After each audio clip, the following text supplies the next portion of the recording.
All right, one more email this week. This is from Hunter, which I think is my favorite class in Hearthstone. Really? Yeah. Oh man, might be my least favorite. Oh, you get your beasts out there.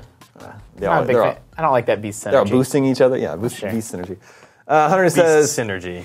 Well, yeah. Love that. I love that. I play Call of Duty, Battlefield, and many other first-person shooters. Me too. I have recently seen a fall in the quality of most FPS games. Hey, me too.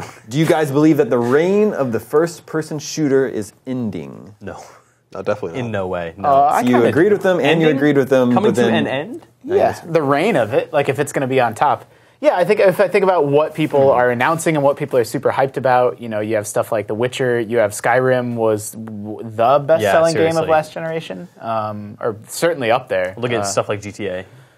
Mm-hmm. Yeah, stuff like GTA or Assassin's Creed, open world action games. I don't really feel people getting excited about straight FPS in the same way anymore. Yeah, I mean, if we're talking about the reign coming to an end, to those points, like I'd say it already has. We have other games that people are more interested in. But in terms of like shooters decreasing in popularity or going away, like I absolutely don't think that's the case. We're going to see a new Battlefield this year. We're going to see a new Call of Duty this year. We're going to see AAA companies investing more and more into FPSs. They haven't even sorted out Battlefield 4 yet, though, have they? No. Are they going to announce the Battlefield 5 before Battlefield 4 is sorted out? Man, yes. I bet they do. Wow. I would bet a lot of money that Battlefield's at E3 before the last DLC is out, before the servers are totally fixed, before the bugs are totally ironed out. The most popular upcoming games on IGN, so the most popular games with our audience right now are Destiny, The Order 1886, Witcher 3, Super Smash Bros., Mario Kart 8, Watch Dogs, The Division, and Sunset Overdrive. So there's several first-person shooters in there. I guess Sunset Overdrive is a third-person game, isn't it? Yeah, I only count one first-person shooter in there, right? Yeah. So Destiny. Yeah, Destiny. The Division is not first-person. I guess it's third-person. Well, it's also an RPG.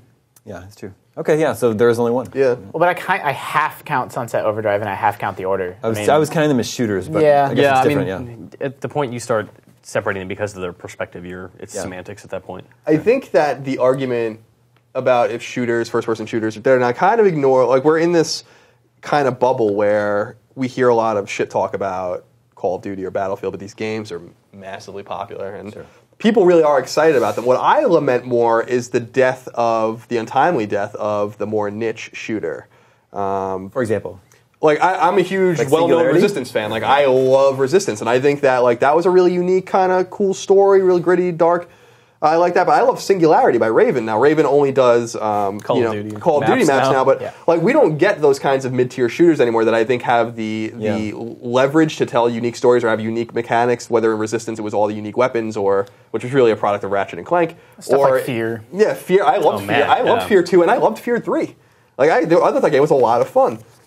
Because it's unique and it's different. Now, I play Call of Duty's campaign every year. That's weird. I don't play the game online. I play the campaign. I like it.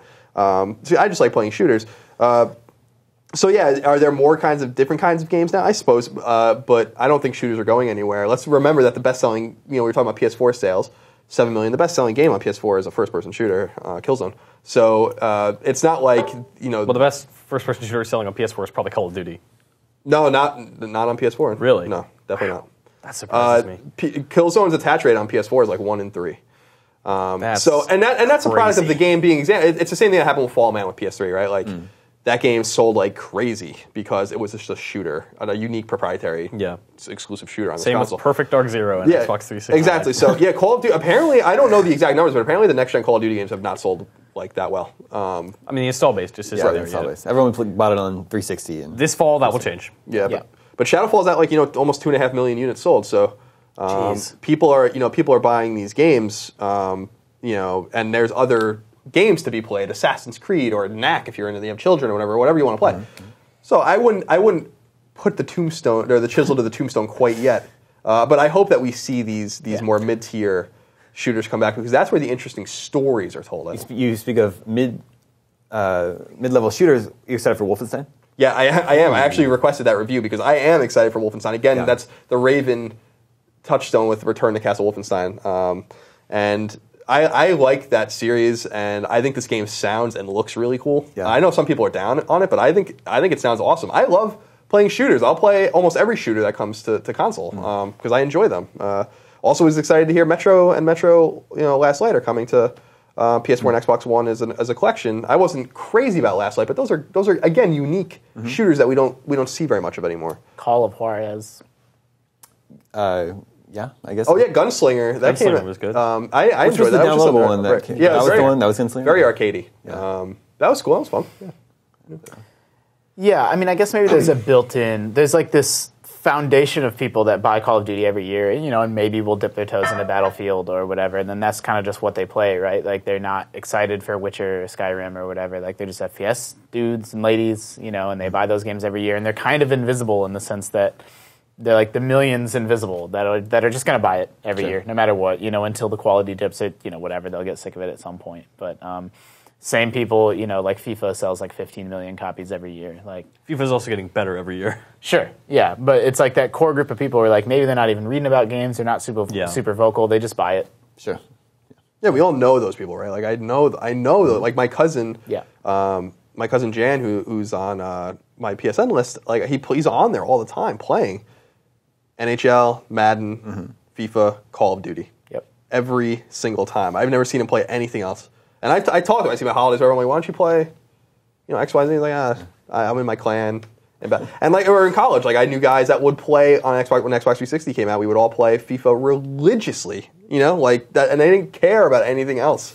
They didn't care about any of the new games. That's what they played. And then when the new one came out, they'd buy it. And the new one would come out, they'd buy it again. Like, I know dudes like that too, and I think people that are really hardcore gamers, like if you're someone watching GameScoop and really hyped for the Order and whatever else, like maybe you look down your nose at people like that are just the Call of Duty bros every year, but they're usually like, at least in my experience, it's like people that don't have a tremendous amount of free time. They're kind of into video games, or they're really into video games when they're younger, and now they're a little bit older. Call of Duty is just their thing. Like that's just what they do. Yeah, I think that's very common. Yeah. And I'd also encourage people, to Justin's point, like these people are often shit upon by a lot of hardcore gamers or whatever, and I'd encourage you to kind of look at it in a different way. They're essential to the health of this industry.